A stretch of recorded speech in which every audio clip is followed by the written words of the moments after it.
Hello，大家好啊！今日咧，我哋嚟到珠海情侶旅遊，同我嘅好朋友戴安娜一齊嚟開箱一套一線無敵嘅海景大單位啊！總價100萬就可以喺度住上一套精裝修嘅兩房單位啦。咁我哋而家咧身處於119平嘅單位，咁我哋而家咧先同大家入門，同我個好朋友一齊用入門，開始帶佢睇一睇我哋而家最新加推嘅單位海景大單位。咁我哋咧其實呢個樓盤名咧，你知唔知我哋而家嚟到邊度啊？格力海岸。格力海岸冇錯啦，我哋而家咧係珠海唐家嘅格力海岸第7期單位啦。我哋係啊，呢個單位真係好靚啊，佢做得佢裝修咗。我一入嚟我都俾呢個海景吸引住。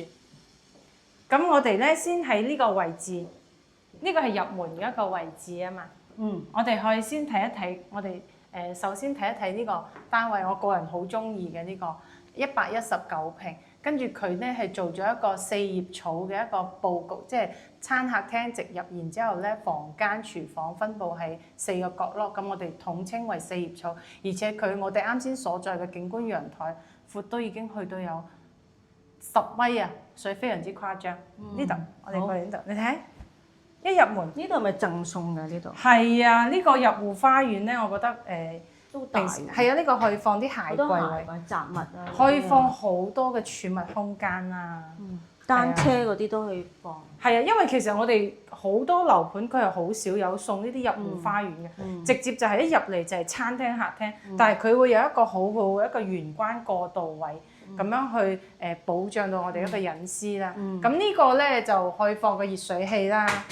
而且佢呢度係空㗎，係咪要自己裝修㗎呢度？係啊，因為係我哋呢個窗咧，佢仲要後期咧佢係開放式嘅。咁如果你哋驚好似戴安娜話，係咯，驚打落雨嘅話咧，我哋就可以做一個玻璃封窗嘅設計咁樣。又或者保留翻咯，我覺得都好嘅。有一啲自然嘅風可以入到嚟咯。如果長住嘅話，係啊，我哋入去睇下先。你裝修咗嘅呢度係嘛？係啊，呢個係全屋定製嘅，而且做到咗南北對流。呢個廚房位好大喎，可以放一個大嘅雙門廚。係啊，呢個 U 字形又好好用啦。呢個你睇，我哋2個人喺度煮飯煮菜。一個空間一啲都唔會覺得好逼仄。打麻雀都得。打麻雀唔會喺廚房放大雪櫃。係啊，雙開門冰箱位置幾好啊。OK 啊，個 storage 都多呢個。係啊，呢個廚房位、餐廳位置。不過我覺得住喺呢度，我覺得我唔會，我會可能更多嘅空間會擺喺個客廳度咯。真係好舒服啊！呢度幾舒服啊，望住個海。跟住個電視喺呢度，跟住呢度就係無遮擋嘅大海啦。係啊，你知唔知我哋對面係邊度啊？香港同深圳。係啊，你屋企啊，遠唔遠啊？好靚。應該好近啊！我哋呢度咧坐船可以坐九洲港碼頭就可以坐船翻去啦。或者金巴。係金巴。金巴嘅話咧，我哋就要翻到港珠澳大橋呢度去九洲港碼頭同埋港珠澳大橋口岸咧，翻去香港都非常之近啦。而且我哋其實海域嘅對面咧，就係呢個深圳。出去睇下。係，我哋再嚟感受一下呢個景觀。哇！個陽台晚黑其實係好靚嘅海景，係星光熠熠㗎。望下個景。勁大啊！呢個陽台。個陽台係2個房都可以出到嚟陽台。係啊。唔係淨係個廳。係啊，佢唔單止廳出陽台，而且我哋嘅客廳左右兩邊嘅房間都可以行出嚟我哋呢個10米嘅超大景觀陽台。跟住飲下嘢、食下嘢喺度傾下偈，對住個海。即係平時我哋可以買啲燒烤啊，飲下奶茶啊，或者晚黑瞓唔着可以喺度飲2杯啊。傾下偈，好靚好靚。跟住對面嗰個山嗰邊遠處咧，就係我哋嘅深圳南山區啦。而家隱隱約約仲可以見到我哋港珠澳大橋。即係我哋平時咧翻香港嘅話咧，走呢個港珠澳大橋都可以睇到我哋呢個格力海岸嘅樓盤。係，哇！真係好靚。係啊，而且呢度唔單止景靚啦，生活配套咧都好完善。你睇我哋樓下。係啊，我哋平時都有去呢個商業街度。呢度就係酒店，跟住成條商業街下面都可以，老人家行過去都買到嘢㗎啦，咪有超市啊、便利店啊，所有啲生活配套下面嗰度全部都買到晒。所以我爹哋媽咪行過去呢度都好近。係啊，幾分鐘㗎咋。全季酒店係咪啊？全季酒店之前都住過。係啊，好靚。係又有早餐食啦。隔離個配套好啲嘅，即係有個商業街角有 KFC 啦，係嘛？有錢大媽啦，Starbucks 啦啊，Starbucks 啦，奈雪啦，有啲家品店啦，係咯。而且樓下咧就係我哋而家最新咧起緊嘅7期嘅商業街，規模都好大啊！呢個係華發㗎嘛？呢個係啊，華發商都而家嘅話咧，佢係由華發去接管，繼續去開發建設啦。所以咧，佢因為華發係我哋珠海本土嘅國企啊，所以佢後期做得會越嚟越完善啦，啲商業配套。幾時開啊？呢度呢個應該預計明年會開嘅，佢而家整緊做緊收尾啦。係啊，我呢仲有個個街市喎，好似係咪？除咗嗰度商業街，呢度有個新嘅商場啦。另外嗰邊好似有個濕嘅街市㗎嘛。係啊，可以買菜啦。係咯，又方便啲。如果老人家唔識網上訂，即係啲菜啊、肉啊嗰啲都可以。可以教佢哋用美團咯。係啊，可以用美團。難啲啊！跟住我哋係咯，我哋先睇客廳左手邊嘅第一間房，佢做咗一個3段式分離嘅乾濕分離洗手間啦。我覺得呢種都幾好啊！呢個作為公區洗手間，如果你要喺裡面噗噗嘅話咧，你又出面嘅人又可以用呢個洗手台刷牙。呢個係119平就係兩次定1次㗎？呢個係呢個係2次㗎，3房2次，3房2次。係啊！哇！你再過嚟睇下呢個房間，我覺得呢個房間都好闊落啊，好舒服3邊落床位，好舒服，做咗一個定制，設計都好。而且咧，佢一樣可以行出我哋啱先個大陽台，睇翻呢個海景。好，跟住我哋而家我哋再出去轉過去睇翻另外2間房。呢個就套廁咯喎，呢個係啊，呢個係主人房喺呢邊啊嘛。呢個房亮點非常之多，佢唔單止可以睇到海景，你睇行過嚟呢度。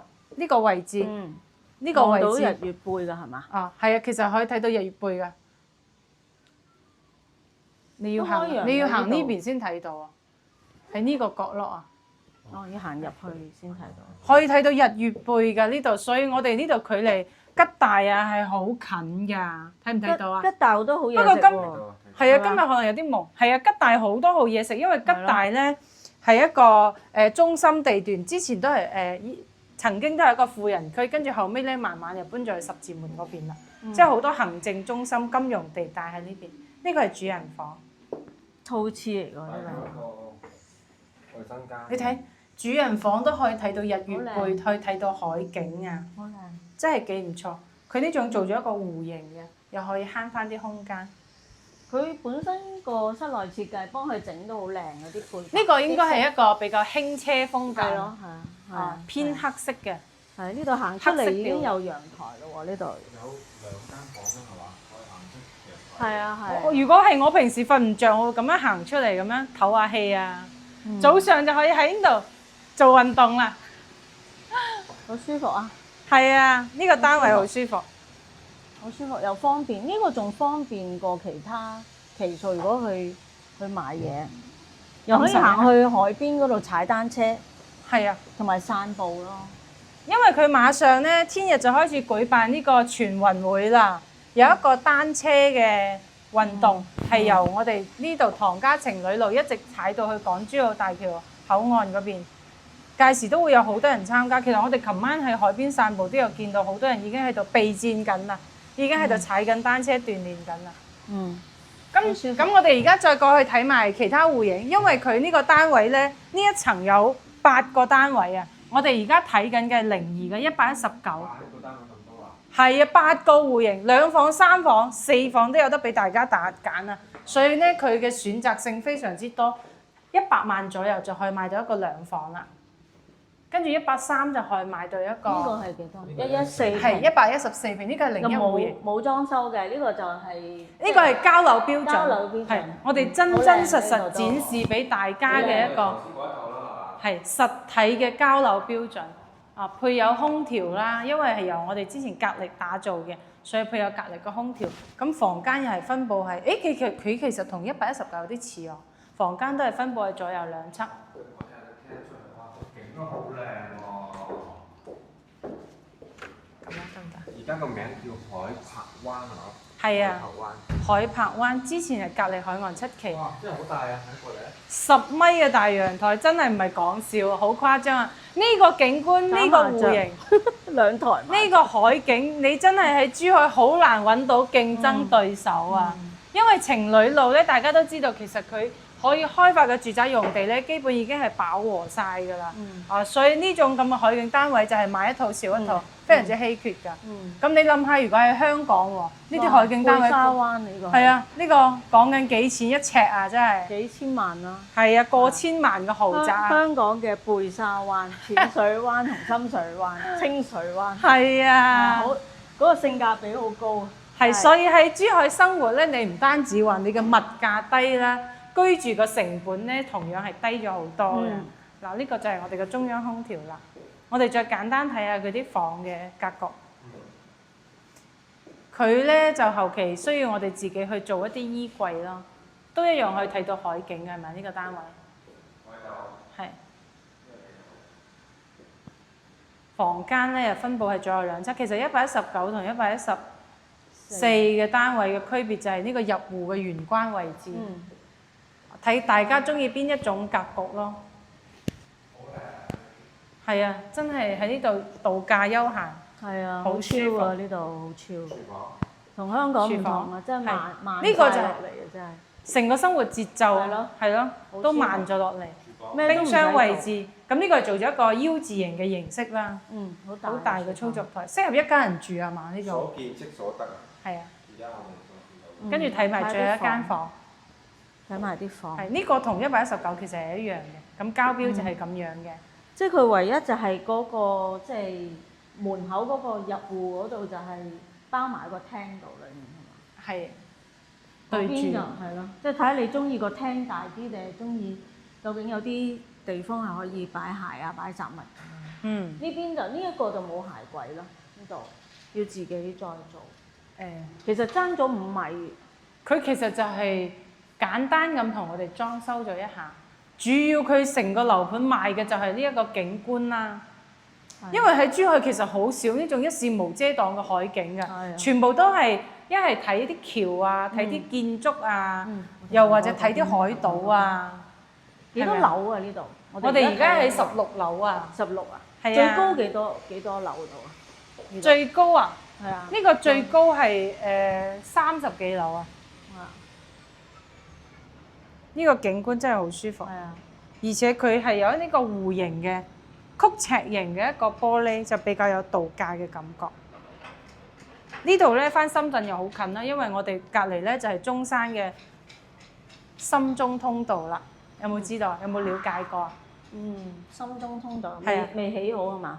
深中通道已經通咗㗎啦，通咗啊？通咗㗎啦，好少走嗰邊，所以而家返去其實好方便，返深圳好方便。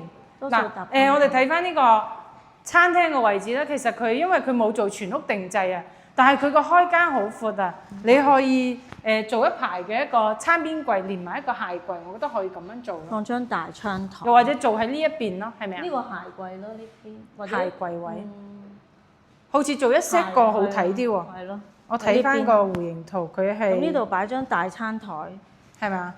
好夠位嘅呢度。餐廳位呢度做個櫃，四咩啊？四星。細積嘅單位。OK。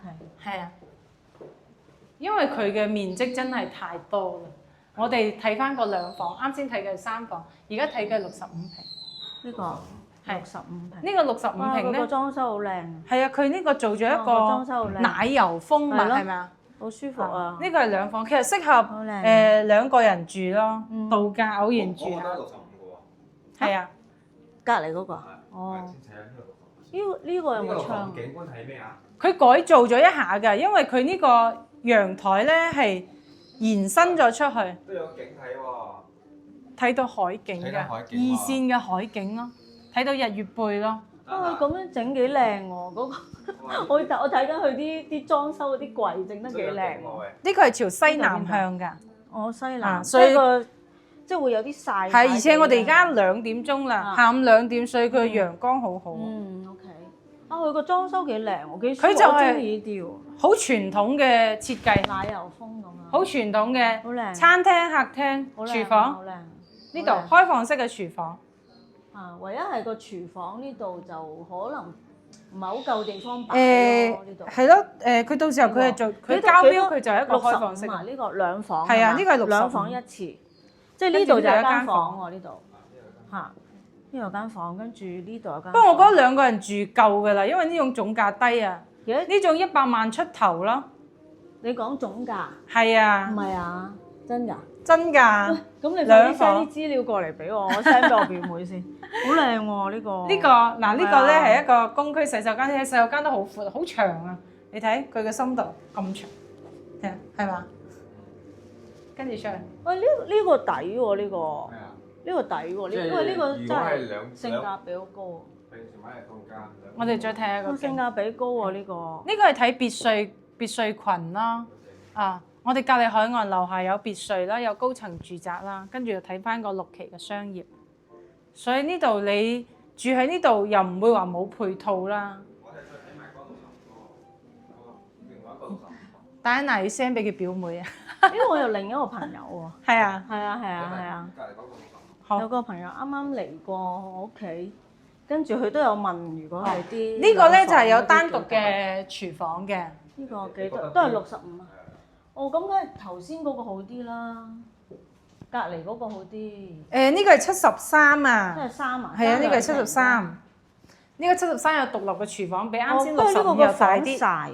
呢個所以佢面積好多，佢有50、60、70、80、90、110、130。哦，但因為我個人唔係好中意曬住間房嘅。係啊，係啊，但係依間房係已經西斜咧。西南向。係啦，咁你就要諗下間屋會曬得緊要。而家係秋天啊嘛，如果夏天好曬嗰陣時，就可能會曬到啲地板會變色啊，或者個房好熱，呢個要考慮清楚。窗簾咯。都唔爭得好遠。你睇小區個景觀都係頭先嗰個。小區嘅園林做得都好靚，係呢個都靚。好乾淨，即係我哋成個珠海嘅城市面就係好乾淨、好整潔啊！呢個房都幾大，呢個房應該都有成10個平方。咁頭先嗰個65平靚啲喎，隔離嗰個。呢個73咧，房又大啲，廁所又大，客廳又大，你有冇感覺？我覺得係大啲。但係可能嗰個景觀冇咁靚啦，相對。而且佢啲窗咧都係大面嘅窗啊，窗台，所以睇落去個景好靚。呢邊睇山景。睇多一次隔離嗰個先。睇埋陽台邊。望一望。你睇。呢個陽台同啱先嗰個其實係一樣嘅，就咁睇得啦。阿姨喺度搞個衞生係嘛？俾大家睇一下呢個73平嘅陽台景觀，係啊。咁如果大家覺得視頻咧睇得唔夠真，其實都可以約我哋過嚟實地啊，上面聯繫翻我哋嘅 WhatsApp 或者微信啊，過嚟實地咧睇翻你自己中意邊個單位，因為呢度嘅戶型實在太多啦，好多2房3房，最細65平，反正都係100萬出頭啦。戴安娜仲喺裏面影緊。都係呢度好啲喎，性價比高啲。係啊，呢個65靚，平可能佢嗰個裝修各樣。佢因為做咗全屋嘅軟裝啊，所以你睇落去嘅感覺又唔同咗。整齊啲、舒服啲，但係整體上佢搭配咗呢啲色調。係啊，同埋佢少少陽光曬到入嚟都 OK 咯，舒服咯。係啊，呢個 OK 喎。兩個人坐住喺度咯。哦，就係咁樣。逼即係如果兩。呢個 sofa 應該就係米半咁吧？呢個 sofa。係咯，可以放張大啲 sofa 都得。佢其實咧係做咗一個封閉式，因為呢個樣板間佢做咗個創意改造。後期咧佢就係呢度有扇趟門嘅。佢呢個燈似我屋企個燈啊！哦。但係我屋企個燈咧會比較薄啲，冇咁。咁簡約啊！呢個燈。唔靚喎，呢個燈。精緻啲啦。呢度原本係陽台嚟嘅，不過封咗窗係嘛？啊，跟住佢又嗱，你睇做咗啲定制櫃喺呢度。都靚啊！呢隻色。呢個色咪似我哋嗰隻咯，不過佢淺色啲呢隻。呢度又可以做啲收納櫃。係咯。佢呢個做咗，呢個好靚喎，我發覺。呢個係金屬嚟㗎，金屬。係啊，金屬。好靚喎，做擺件放啲相架。好靚喎，咁樣，原來咁樣做好靚。抄低佢。有我影咗相啦已經。係啊。呢度做到護牆板㗎嘛。係啊。呢個其實呢個係一個岩板石電視背景牆。其實都唔使，因為你變咗個空間咁細咗，而家都咁個電視機點啊？可能人哋唔睇，可能唔睇電視機，或者直接掛上去啊。一般呢度可以打窿直接掛上去，因為佢係板嚟㗎。哇！睇唔睇啊？佢唔係玻璃嚟㗎。而家啲工藝做得好好㗎啦。佢唔會爆㗎。不過你就算打窿，我覺得間屋咁細咧，其實都唔使做呢啲嘅，佢係啊已經可以。哦，好靚啊！呢間 OK 喎，呢間。係啊，我哋再過去性價比好高啊！呢間係兩房性價比。唯一係就係嗰個廚房，我嫌佢細一啲呢個。嗱咧，跟住呢度咧係消防門，係啊逃生樓梯嘅逃生通道，咁係咪佢啲門都做得好靚。冇㗎啦嚇。誒呢邊另一邊係呢邊，我哋啱先已經睇咗4個戶型啦。咁呢度咧就係三梯八伙啦。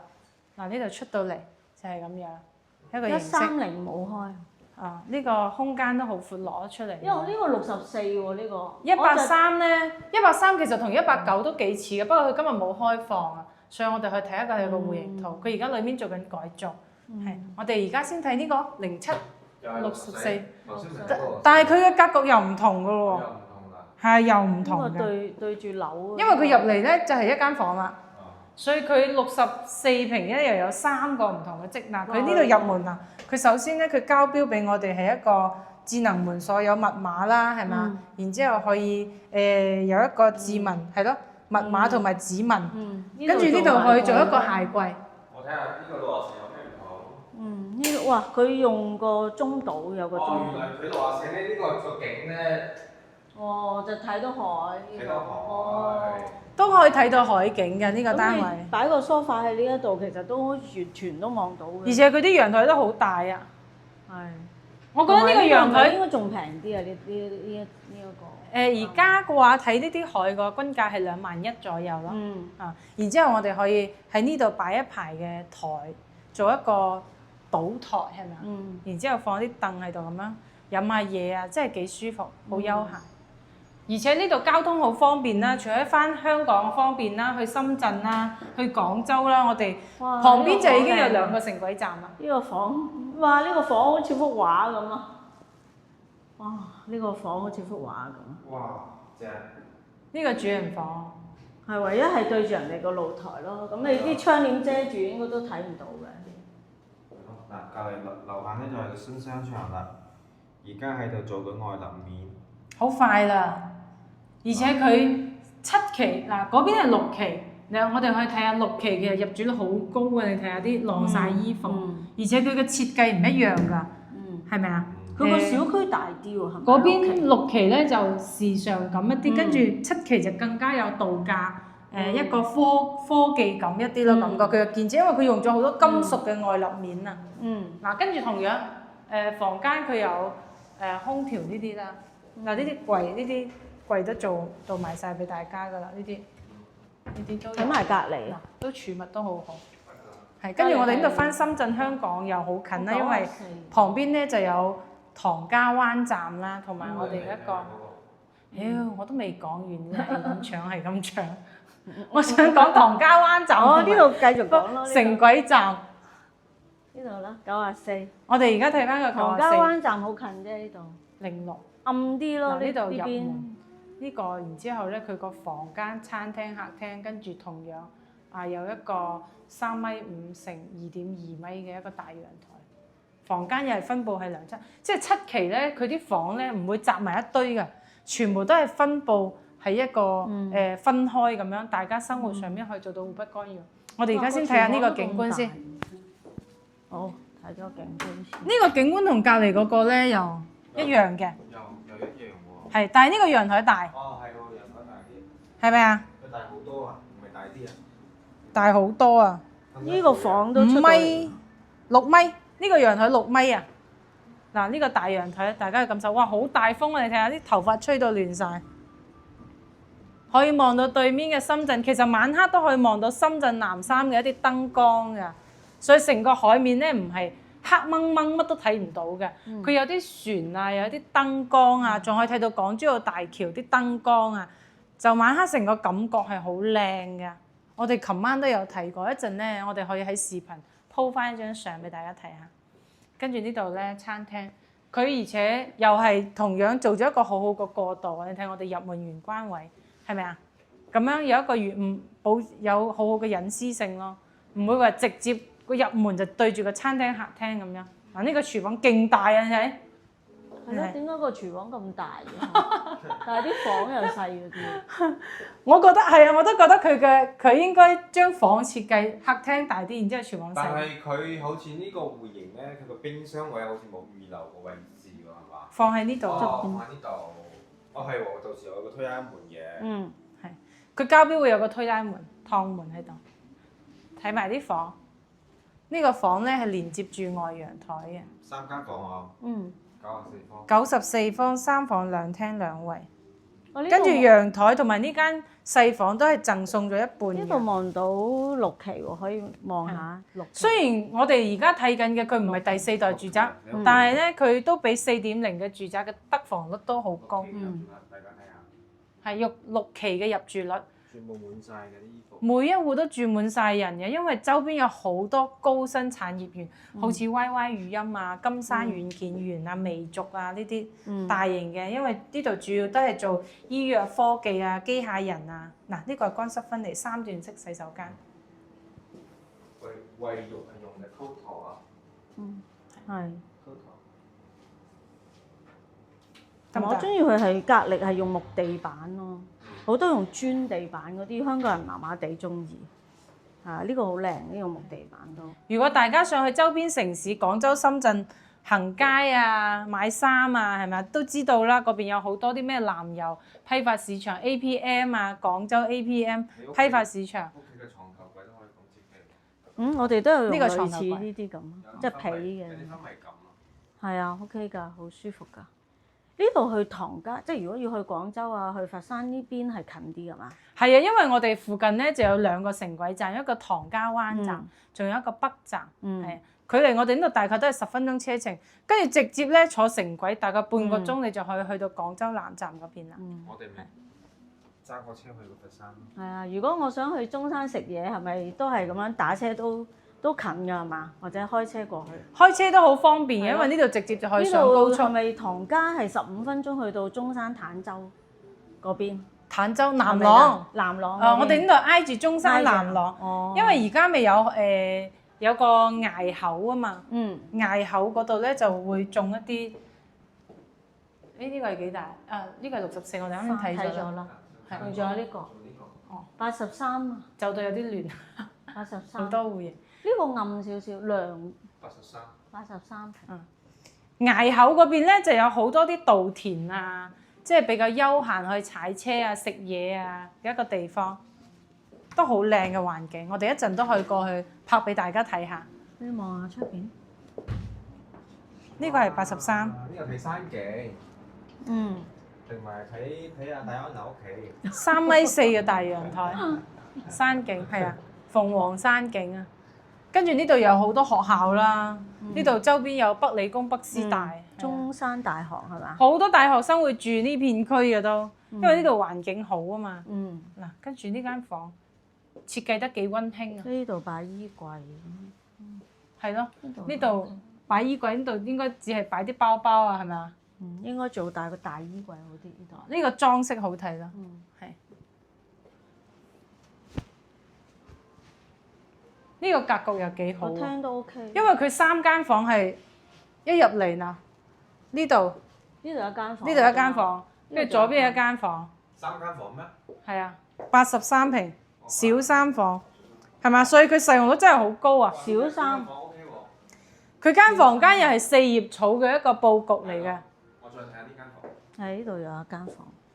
我呢個83平就做到3房㗎啦。勁喎！係啊。呢個客廳開間都可以啊！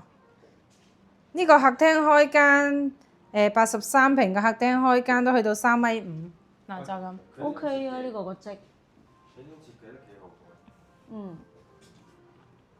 即係有啲設計感。嗱，呢個係一個鞋櫃嚟嘅喎。嗱，係嘛？不過如果3間房，即係都幾有做就用，唔夠夠，要做多啲。度假唔會有好多。如果83平我比較做到。中意呢啲環。哦，係咩？你可以咩㗎？你可以上網。廚房都可以放冰箱。係咯，可以掛一啲自己中意嘅畫。嗱，呢個廚房。佢放得落箱。全部都係明窗嘅，全部都有大窗嘅，所以佢個採光通風係好好。算係咁咯，83平做到三細房。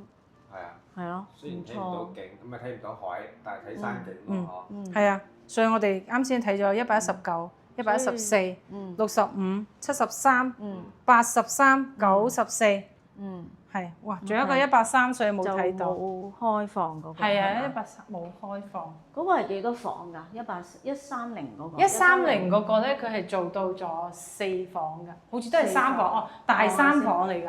大3房。佢其實咧就係同119差唔多嘅一個戶型嚟嘅，但係佢只係房大啲。嗱，佢一樣係119嘅啫，客廳左右兩邊係房間啊嘛，跟住呢度仲有一間房，3間房。跟住入門係個廚房，就等於119嘅放大版咯。係119嘅放大版，係我哋再睇一睇。睇多一次119，即係有精裝嗰個係嘛？係啊，有一個大嘅入戶花園嗰隻咯。哦，係啊，喺呢邊。呢邊。佢就係電梯咧，左邊有4戶，右邊有4戶。淨係得02呢個單位係咁樣，有一個咁大嘅一個。係啊，所以就睇大家中意邊一種形式咯。如果有啲人佢可能有好多啲球包啊、單車啊、鞋啊，咁佢可以擺喺個入戶花園嗰度。佢119係唔包出邊嗰個㗎，贈送貨花園㗎係嘛？119嗰個話咧，佢係有贈送㗎，就係出邊嗰個。咁係得呢個單位先至。大多數咧，我哋所睇到嘅陽台都係贈送一半嘅面積俾到我哋嘅。咁出邊嗰嚿咧，頭先嗰個係咪？我哋啱先睇個入戶花園又係送一半嘅。送一半。係啊，所以佢嘅使用率好高，119。睇完啦。7期我哋睇完啦。7期我哋又睇完啦，仲睇唔睇6期啊？你問觀眾睇唔睇？大家仲想唔想睇6期啊？如果因為我哋而家7期嘅話咧係明年先交樓嘅，但係佢其實已經起好晒㗎啦。而家就爭一少少內部裝修。咁如果大家都想話，我急住住喎，我想而家就住，我唔想等喎，係嘛？咁我哋就睇翻6期。6期貨尾係咪啊？係啊，6期嘅話都仲有啲淨貨嘅。有冇海景㗎？有㗎，一樣有，係一樣有一扇無遮擋嘅海景，都係2房啦。56平啦，同埋72平啊，仲有個95平咁上下。有興趣可以揾你啊！係啊，如果大家都考慮過嚟珠海定居生活嘅話咧，嗱就去聯繫翻我哋啦。啊，咁我哋下次再見啦。今次介紹到呢度啦，拜拜！多謝我哋嘅戴安娜小姐陪我哋睇樓。